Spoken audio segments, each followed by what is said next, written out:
This is the first video of the last theme of the Première OIB syllabus, which is dedicated to one of the most important events in world history, the First World War. In fact, World War I, for many historians, marks the real beginning of the 20th century. And this is due to the major changes that this conflict brought in matters of geopolitics, but not only. World War I marked the end of one world and the beginning of another. It is true that it did not reverse all the major trends in economic development and industrialization, that's right. But it was a major turning point in international relations, but also in politics or culture. And of course, and that was felt by the people in those days, and also proved right by history, this conflict was a real disaster. Something extremely painful, a major trauma for mostly European populations, but not only.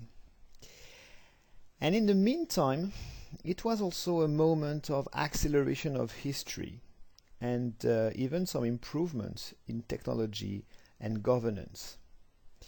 But as you can see with this first illustration, the dimension that I would like to highlight about World War I is how disastrous it was. I chose this very famous painting by British painter John Singer Sargent called Ghast, which was painted just after the war and shows very well, in my opinion, not only the terrible human toll that World War I caused, but also the sense of desperation that it provoked. And in fact, in World War I, everything is depressing. Even victory was marked by a certain desperation. Anyway, this theme will be divided into 3 lessons, and lesson 1 is mostly focusing on the events. And so we need to deal not only with the main stages of the war, but also to start with its origins. So part 1 is about the factors, and it aims to explain why World War I broke out. Part A will be a summary of the general geopolitical and economic context. And this was marked by important tensions and rivalries between several very powerful countries of Europe. And this situation has been very strikingly illustrated by some caricatures produced in several countries of Europe, by the way. In 1914, this one from Britain illustrates how tense were the relations between many countries of Europe. In fact, many governments in Europe viewed themselves in a dangerous competition with one another. This was not new, as the competition for gaining colonies overseas had marked the previous decades. We saw that in our previous lesson about colonialism. But the general period was marked by an atmosphere of nationalism. I would define nationalism as any doctrine that puts the interests of a nation above everything else. And so in international relations, nationalism can mean a search for more power for a powerful country like France or Germany, for example, and for nations who are living under the domination of another, nationalism can mean the search for independence.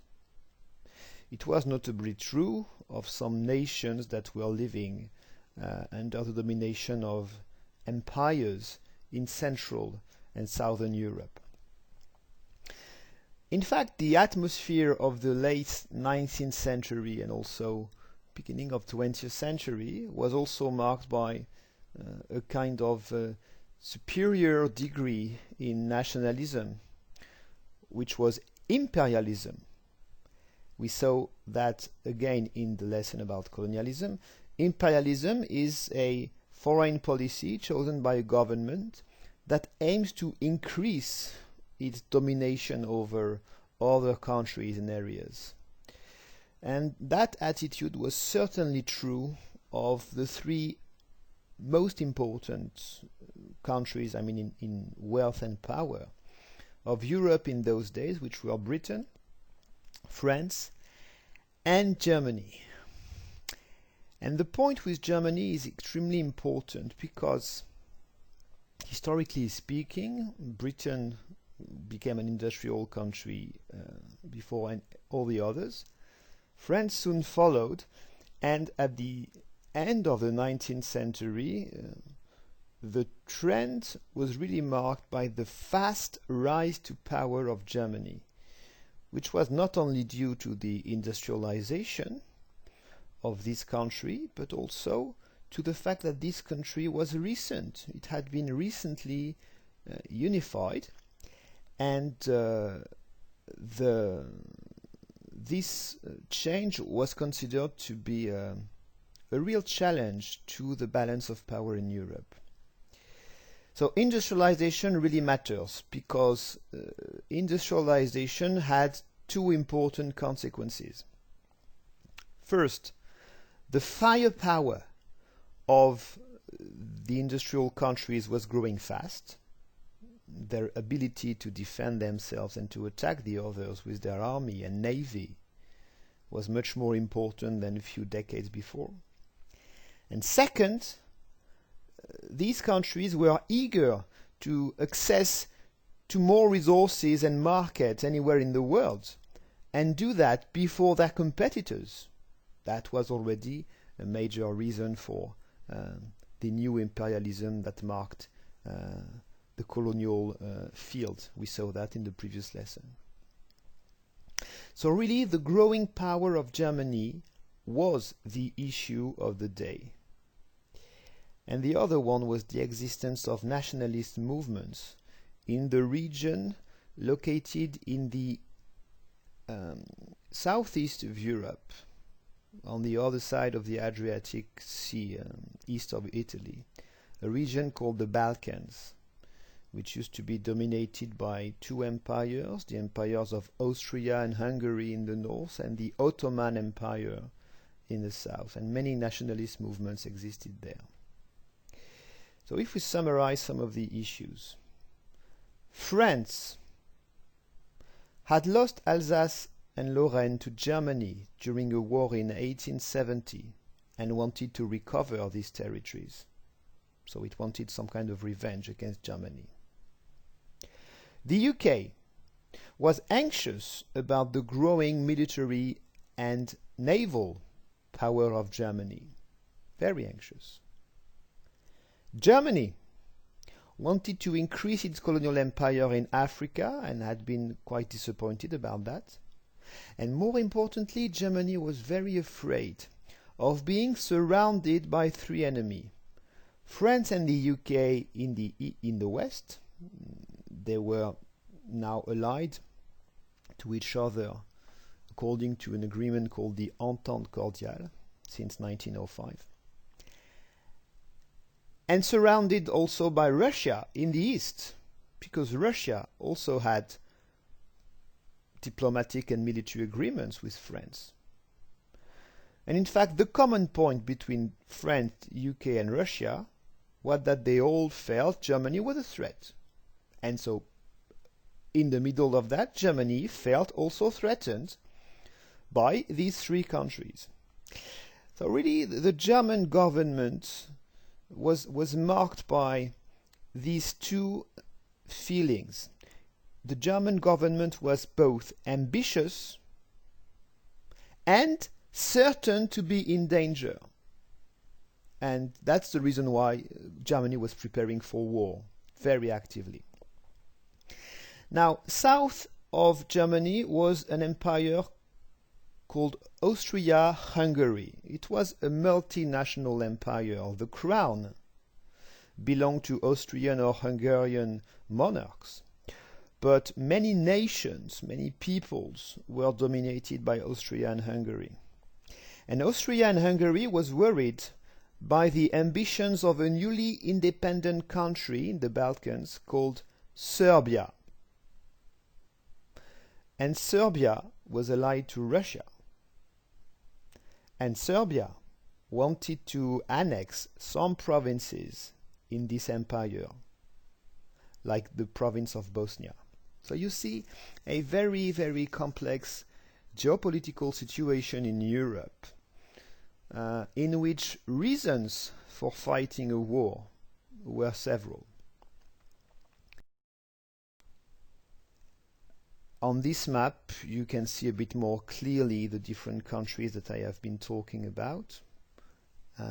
You can identify, notably in the Empire of Austria and Hungary, the areas which were the object of disputes. You can see the Kingdom of Serbia, south of Austria-Hungary, and its will on Bosnia to the west. And you can already see in yellow and blue some of the alliances that existed, but I will go back on that a bit later. So war was considered to be a very possible option and a real risk by most of the governments, and so they were preparing for it. This led to an increase in their production of military material, a trend which has gone down in history under the expression the arms race. As you can see on this graph, Germany was clearly the country that was preparing the most actively for war, in particular because of its fear to be attacked on two fronts at the same time, in the east and in the west. And there was a crisis in 1911 that almost led to war 3 years before the real war started. It was a crisis in Morocco. It is known as the Agadir crisis. In Morocco in 1911, there was a clash of ambitions. Germany totally disliked the fact that France increased its control over Morocco. You know that France was very powerful in the north of Africa. It had Algeria and Tunisia already. So when the French forces occupied the center of this North African territory, Germany sent a battleship off the coastline near the port of Agadir and demanded to obtain from France some lands in French Congo. The event also worried Britain, allied to France, who was afraid of the growing naval power of Germany. So in Agadir, the tension did not lead to a war. It was solved diplomatically, but it was a big warning. And so the arms race was going on. And the other reaction that governments had to get ready for war, not all governments, but that was true in Russia, Germany, and France. Military service had become compulsory. Almost all men in the state had to be trained in the possibility of being called for a general fight. And the duration of military service was also increased. In 1913, in France, the duration of the military service reached 3 years. And you can see these French soldiers training here. And something that will be important later, if you look at their uniforms, you may be surprised. It does not really look like World War I uniforms, and that's true. Those were the uniforms that the French were using at the beginning of the war. And they look like a football team almost. That was true of most armies before World War I. And this would change because, you know, these red trousers, they were not a really good idea for modern warfare.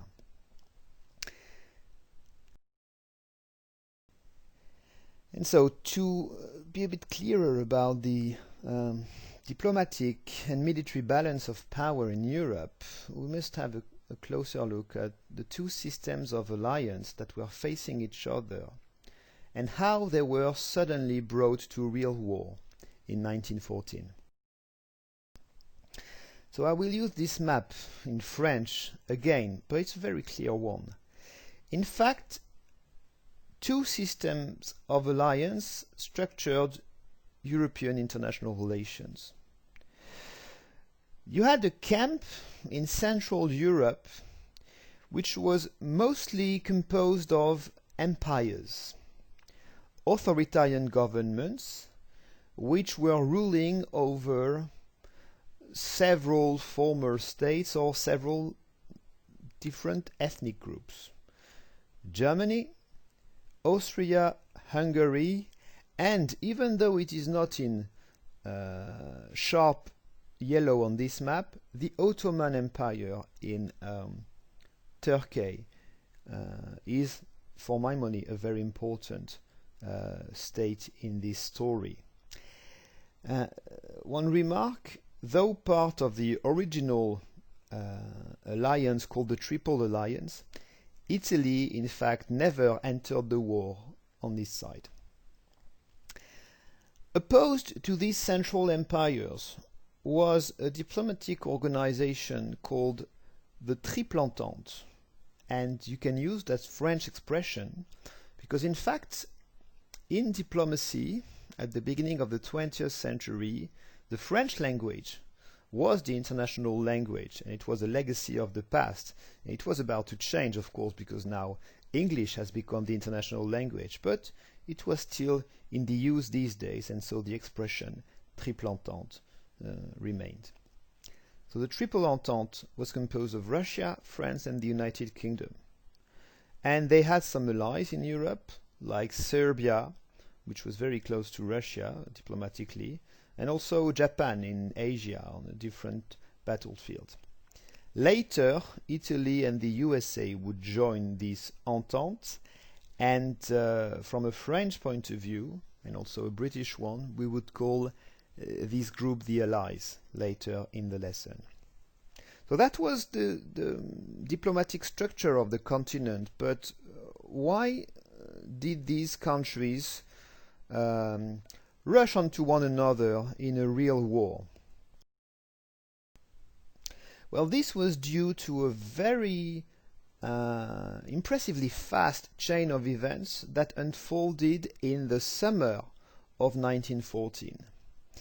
And it all started on the 28th of June 1914 in the capital city of the province of Bosnia, then part of the Austria-Hungary Empire.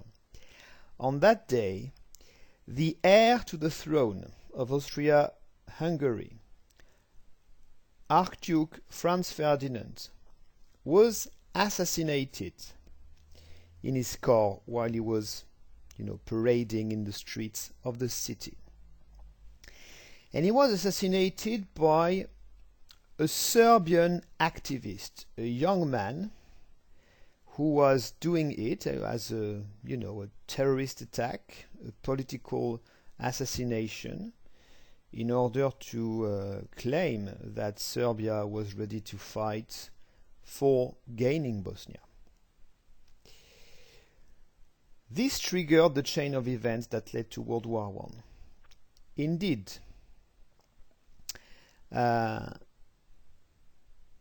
Austria wanted to arrest the murderer of Franz Ferdinand, but he was in Serbia. So in order to get him and to get some revenge or justice, call it whatever you want, Austria had to get ready for war against Serbia. To go to war against Serbia would probably mean to go to war against Russia as well. So Austria was asking for the agreement of Germany, and the question was, would you be ready to go to war with us if we start a war against Serbia? And basically Germany said it was ready for war. So Russia supported Serbia and consequently mobilized its army just after Austria declared war on Serbia, because Russia mobilized its army, France also mobilized its army, because everybody knew that this would trigger the entry of Germany in this war. And eventually in August, when Germany invaded Belgium, Britain declared also war on Germany. So within a month, due to this combination of diplomatic alliances, multiple factors regarding the economy and geopolitics, and these events of the summer of 1914, the whole continent was brought to direct war, a war that had been expected by many during the previous months. And so in this video I will take the time to have a look at the events of the beginning of the war, but that will only be part A in the second part dedicated to the main stages of this global conflict. There were different front lines obviously in World War I, but the most important ones were in Europe, where you had a front line in northeastern France, in the east of Germany, in the Ottoman Empire.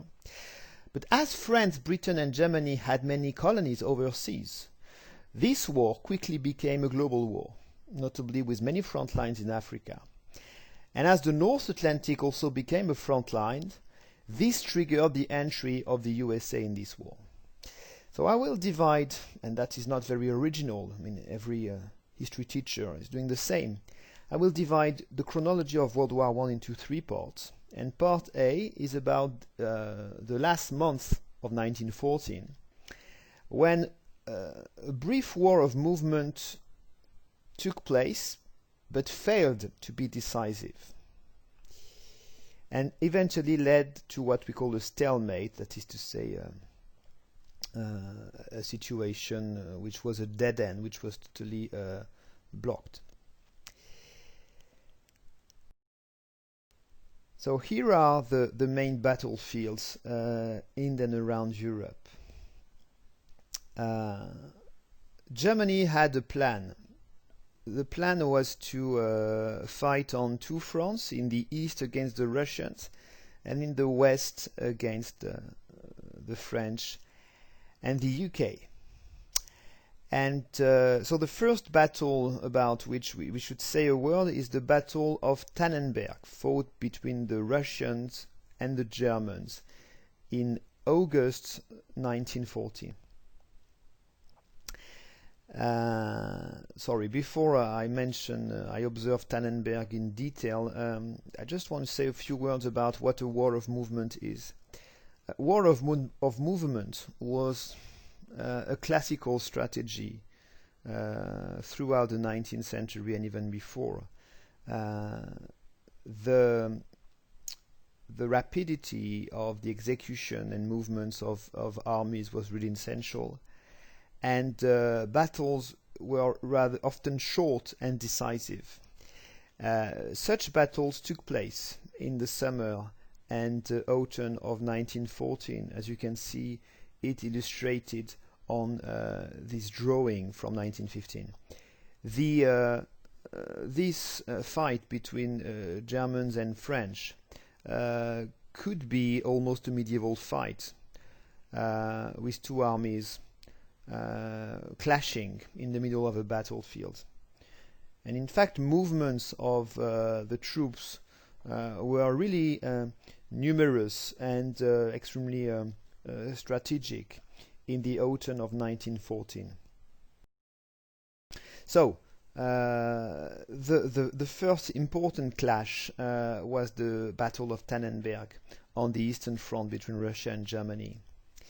The context was that after the beginning of the invasion of France by Germany on the Western Front, Russia invaded Germany in the East in order to compel Germany to fight on the second front and therefore relieve the French. So in order to create a numerical superiority, two Russian armies were sent and led by two generals who really disliked each other.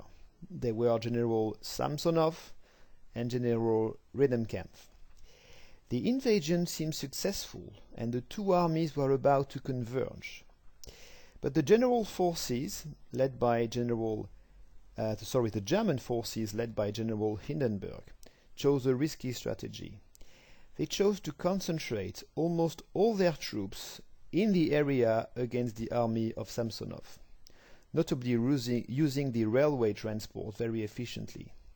And they accepted to leave only a cavalry screen in front of the other army, that of Rennenkampf. This plan was encouraged by the interception of an uncoded Russian message which indicated that Rennenkampf would not attack immediately. For 3 days the Germans managed to encircle and destroy the army of Samsonov, who eventually killed himself. The Germans notably used massive artillery, and this Russian army was completely destroyed, all soldiers killed or captured, and a lot of military equipment of the Russians was taken by the Germans. In the following weeks, the Rennenkampf army was chased away from Germany. And so this was a crushing and humiliating defeat for the Russians. It may have helped the French counterattack in the west, but it saved Germany's territory in the east, thus permitting Germany to concentrate most of its efforts in the west during the following years. So that was really strategically a very important battle, and the German generals Hindenburg and Ludendorff were praised as national heroes. We will also later talk about the fact that the difficulties fought by the Russian army in World War I would have great consequences in Russian politics at home. And now in the West. So in the West, the first decisions made by the Germans, according to their plan, was to invade France not directly from Alsace-Lorraine, but through Belgium. And Belgium was a neutral country in the European diplomacy of that time. So that was really something totally illegal regarding the international law to attack Belgium. That would, by the way, be an element of propaganda against the Germans all over the Allied camp. They would call the German attack of Belgium the rape of Belgium.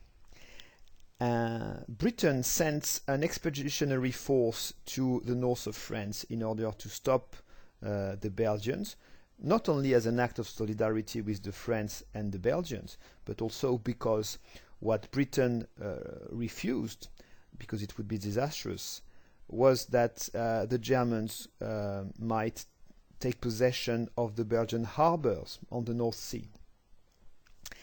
Anyway, this attack was very successful in the first place. The Germans launched a full-scale invasion of northeastern France via Belgium, and they were just implementing a plan that they had, which was called the Chiefland Plan, and expected a quick victory against France in the west, to be followed by a fight against Russia in the east. The German advance was very impressive, and so the French armies were in retreat. The French government had even left Paris. This is the moment when the French generals decided to try and break through the German lines. And they launched a massive counter-offensive, concentrating an impressive amount of troops who were transported by train and very famously by the taxis of Paris along the river Marne in the east of Paris. Some divisions of the British Expeditionary Force also took part. And this was the Battle of the Marne from the 6th to the 12th of September 1914. The Battle of the Marne was a major turning point in the war. Paris was never taken by the Germans, which was essential, and the front line eventually stabilized across northeastern France. In this picture you can see the famous Taxi de la Marne, called by the General Foch in order to send some troops on the front line. They were much less useful than the trains, but this mobilization of taxis was a good propaganda message sent to the country in order to show that the participation of civilian forces would also be required and decisive. So the Battle of the Marne saved Paris, and then the German armies and also the Allied ones tried to take over the other in the north. What they both wanted was to surround, to envelop the other army, and so they tried to surround the other by the north, and doing that they quickly reached the English Channel near the Belgian harbour of Ostend. This is the reason why this episode of World War I is known as the Race for the Sea, even though it was not reaching the sea that the armies wanted, but really taking over the other. Nevertheless, at the end of 1914, what was absolutely impressive was that Western Europe was cut in two by a front line, which was a border that could really not be crossed. It was stretching from the English Channel to Switzerland, and Germany lost all hopes of a quick victory against France, and the stalemate that was the result of these first months of war would not change for the next 3 years. This front line between Britain and France and Germany on the other side would remain almost unchanged until 1918.